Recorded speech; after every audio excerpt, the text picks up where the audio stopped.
1. Hi, I'm Ariane French, and I will be presenting my project Contrastive Analysis, English and French. Contrastive analysis is an approach that stems from the branch that involves the comparison of two or more languages to help identify what is alike or different. I will be giving insights into structural, phonological, grammatical, or lexical features of different languages, as well as areas of difficulties in teaching strategies to match the aspects. Prefix. A prefix is a unit of meaning that is attached to the beginning of a word's root or base to change its meaning or grammatical function. For example, the prefix un to add it to happy creates unhappy. In comparison, in French language, prefixes involve studying how prefixes are structured and how they change the meaning of a word's root. For example, the prefix ou in French is a masculine indefinite article that means a, an, or one. A primary difficulty that may occur is risk of false friends. False friends are prefixes that look similar but have different meanings or shifted meanings. A person may establish English language patterns and can cause interference, leading to grammatical errors and misunderstandings of how French morphology operates. Like the N prefix in English often denotes the meaning of opposite of, like not, like the words invisible or inactive. But in French, the prefix de means opposite of as well, which means un is défaire. It means to undo. However, an English speaker might mistakenly connect it to the prefix de, d in English prefix, thinking it means deconstruct, but it doesn't have the same meaning.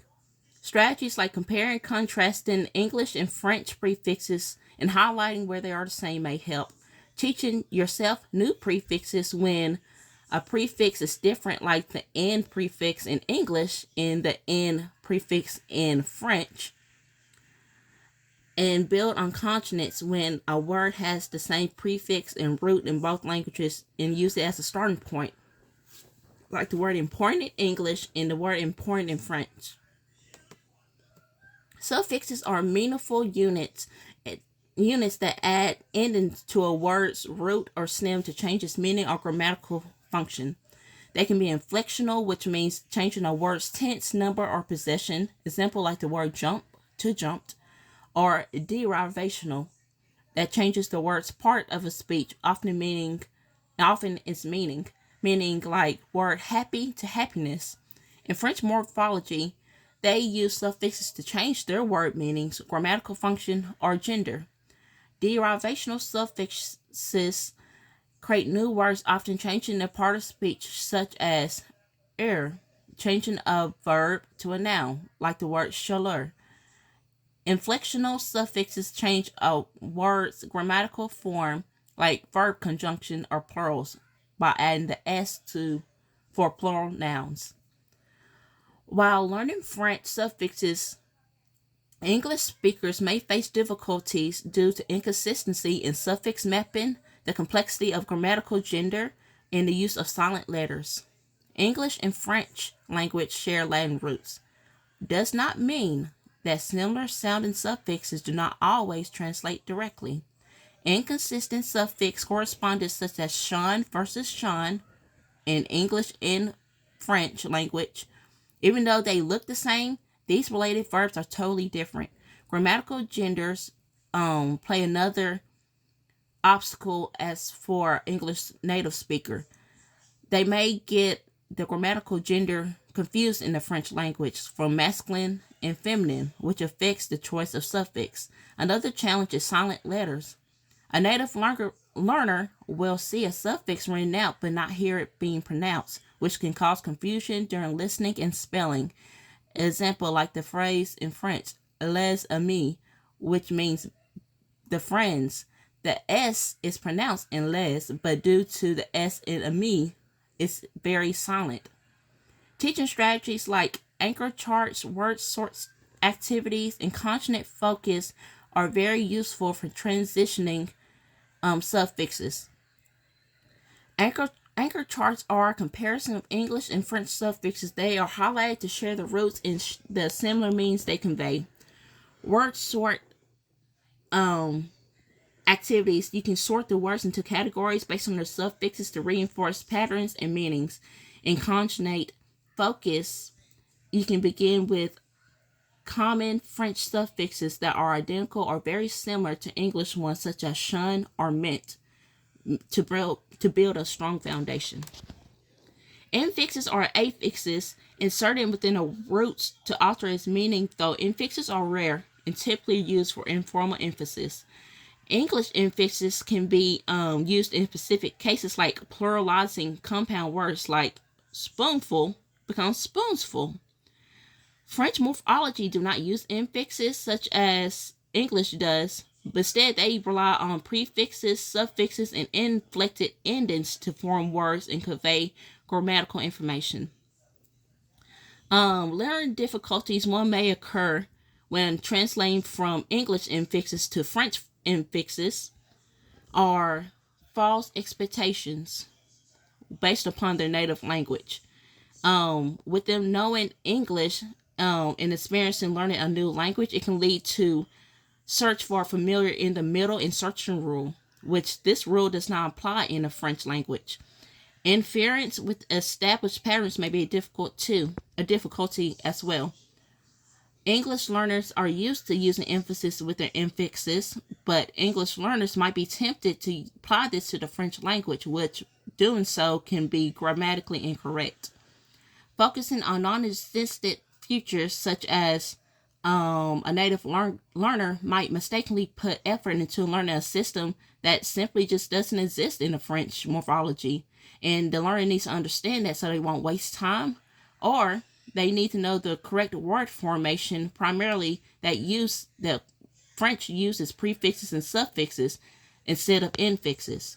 There are no teaching strategies for learning infixes from English to French language due to the infix not being a feature of French grammar, let alone the presence in English language is very rare itself. Circumfixes are rare but are composed of two parts, a prefix and a suffix, that must be put together to form a new word. These two-part affixes are attached to the beginning and end of a base word to create a single meaning, such as the word enlighten. The prefix "n" is attached to light and the suffix "n" is attached to light, which forms the word enlighten. The French language do not use circumfixes, instead they use circumflexes. The French language uses a circumflex accent in vowels, which makes the concept much, much, much different. Learners may have difficult time transitioning in these areas, such as it's easy to misinterpret a circumflex for a circumfix. The learner could confuse the two, and they have to remember that circumflex is used with vowels, not a combination of a prefix and a suffix. Example, like where we say hospital in English, in French it would be hôpital. Circumfixes are extremely rare in English, but they can still serve as a useful starting point for understanding the French systems. Teaching strategies that might help bridge circumfixes with circumflexes are the learner should leverage the few English examples and introduce circumfixes and start with the "n" structure found in words like in bone or in line, or introduce the French circumflex as a historical marker, explain the S rule. Explain that the French circumflex is often indicated as the historical loss of the letter S. Pair the modern French words with old French or Latin roots to show connection. Example, once again, hôpital is hospital. It derives from the word hospital. So, and you compare with English consonants using English words similar to Latin or Old French origins that still have an S to reinforce the concept of the words. Compounding is a process where two or more freestanding words combine to form a new single word. This contrast is derived from Derivation and inflection, which is adding prefixes and suffixes to a base word. Key aspects of compounding are formation, structure, head word, meaning, and stress. The formation of compound in English language is two or more free morphemes, which are root words. They are combined to form a new word with a new distinct meaning. Example, like the word paperclip. Clip is the head word, which makes the entire word a type of clip. In English, compounding, stress is primarily placed on the first element of the compound word. It distinguishes it from a two-word phrase where the stress is typically on the last element, like the word black is stressed in blackboard. In comparison, in French morphology, they involve combining two or more lexemes to create a new word, with the compound being classified as subordinate, attributed, or coordinate based on the relationships between the components. Example, like the word chou-fleur, which also means cauliflower. Learning compound French language can present some challenges for native English speakers due to compounding being structured differently. In English language, creating compound nouns are simply joined together, while French language relies on heavy preposition and strict grammatical rules for order and agreement. The significant difference in French compounding and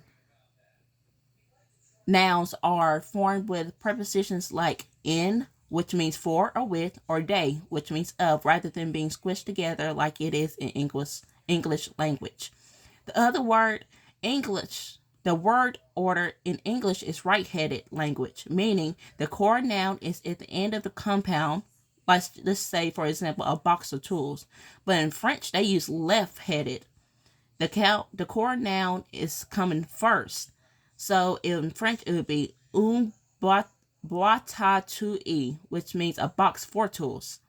Teaching strategies that help transitioning English learners addressing the structural differences are providing keyword translation lists that shows how a single English compound can have a different structure in English. Example, like flower bed in English means in French ou plate bon, which is an adjective plus a noun. The learner could also categorize and practice with visual aids, creating posters with images and text for each compound word. Or they could use flashcards for matching games.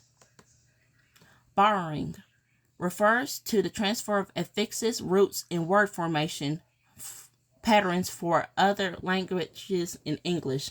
This can include borrowing a standalone word like déjà vu. English has historically borrowed for years extensively from language like Latin, Greek, and French. They create new words and influence its own morphological structure at the same time. In French language, borrowing refers to how long words adapt to their internal structure to the recipient's language rules, including changing the word formation, its suffixes, and stress. In French, they borrow words into English, might have English plural added, while a borrowed English word in French might take on morphology such as les chopins instead of les chopins. Challenges one may run into while learning French borrowing are false consonants. Many French and English words look similar but have completely different meanings, like demand in French means request, not demand like it does in English. Noun gender is another difficulty since every noun is either masculine or feminine, and the English learner must recognize and memorize that this affects the articles les versus la in the adjective agreements. And lastly, pronoun systems. English uses you for all situations. However, the French distinguishes between the informal tu and the formal vous. Teaching strategies that can help with this is learning how to common borrow words naturally, prioritizing official and regional variations, but also be aware of official recommendations and regional dialects. Memorizing the gender and common idioms in the French language. Common idioms and false friends are actively studying and memorizing them is the best approach, and listen actively to native speakers. Mimic their native speech through immersion of pronunciation and annotation. Clipping is a formation process that shortens a longer word by omitting one or more syllables while preserving the meaning and keeping a casual tone. For example, like the word exam is a clip form from the word examination. Clipping is not the exact same as abbreviation due to its process that affects the spoken word and not just the written form of it. Whereas French morphology version of clipping is a word formation that shortens a word by removing syllables, usually at the beginning or end. Here's an example. Taking auto from automobile. Challenges that can occur during transitioning are fundamental differences in the language of phonology, prosody, and morphology. In English, clipping is highly productive and informal, whereas in French, it is less common and follows stricter rules. Phonological and prosody difficulties that may occur are stress time versus syllable time. English language uses stress time language, meaning the stress is placed on the important words in a sentence, whereas French is syllable timed. This means each syllable is given roughly equal weight, creating a smooth transition. Morphological difficulties that can occur are types of clipping. In English, clipping can happen at the end, beginning, or middle of a word. Example, clip the word gym from gymnasium. But in French, clipping is predominantly done by at the end, which is called back clipping, or in the beginning, which is called fore clipping. Teaching strategies that can help with this is contrastive analysis to compare patterns. You can highlight comparisons and contrast and focus on where patterns can transfer and where they must earn new rules. The learner can also emphasize explicit instruction and practice introducing one type of clipping at a time and provide multiple examples and practice opportunities before moving on to another type of clipping. Or they can break down the words and explain and model how words are clipped by practicing how to remove syllables or letters from the original word. And then start with guided practice and then move on towards independent tasks like multiple choice exercises or fill in the blank clipped word structures. Calques refers to how a word structure is formed by literally translating the components of a foreign word or phrase rather than just borrowing the word itself. Example, like the word skyscraper is a literal translation from the French gratte-ciel. Morphology in French calques involve translating the structure of words from another language by directly translating each morpheme in the smaller unit. This type of calque is used as same as the calques in English morphology. French skyscraper it's the same exact example, matter of fact. Difficulties one may face when transitioning calques from English to French are significantly stem from grammatical and cultural differences. Grammatical differences that can occur in syntax, word order. French sentence structures can be different from English. Example, in English, an adverb is often placed before the verb, but in English, it typically comes after. In verb conjunction tense, French verbs are more complex than English ones. With more tenses and irregular conjunctions, cultural and conceptual differences that may occur are idiomatic expression, translating an idiom from English, which rarely works in French and can lead to confusion. Formality. French has different levels of formality and is built into its structure, including the distinction between formal vous and informal tu. It's a little calque might not capture the intended register. Teaching strategies that can help with this is focusing on input. Read and listen to a lot of authentic French to develop an intuitive sense of correct phrasing rather than just relying on translation. Use space repetition. Use tools with space repetition systems to drill correct French phrases and not just individual vocabulary, and practice with natives. Engage in conversation with native speakers who can provide direct feedback on unnatural and sounding phrases. Conjugation using inflectional patterns such as and suffixes such as s in the third person example, like the word walks, or ed, and the word would be walked, or an ing would be walking. French verb conjugation is where the verb's infinite is broken into a stem and an ending. The stem provides the verb's core meaning, while the ending changes to indicate the tense, mood, or the subject's person or number. Excuse me. French verbs are categorized into three groups based on their infinite endings: a, ir, and ro. Each group follows a different set of rules for adding endings. To conjugate, you have to remove the a to find the stem, and then add the following endings such as present tense. A is simple, like the word parler in French means to speak. So you will add par plus e equals I parler. Or the verb. It's the second most common type of verb. Is to conjugate. You have to remove the to find the stem, and then add the following endings such as present tense. E. Example, like the word finir means to finish. Fin plus e is I finir. And the ro verb in the third group is often irregular. Key challenges that can occur when transitioning from English to French conjugation patterns are there being a greater number of conjugations, the prominence of irregular verbs, and grammatical concepts. There are numerous verb forms and categories such as verb classes.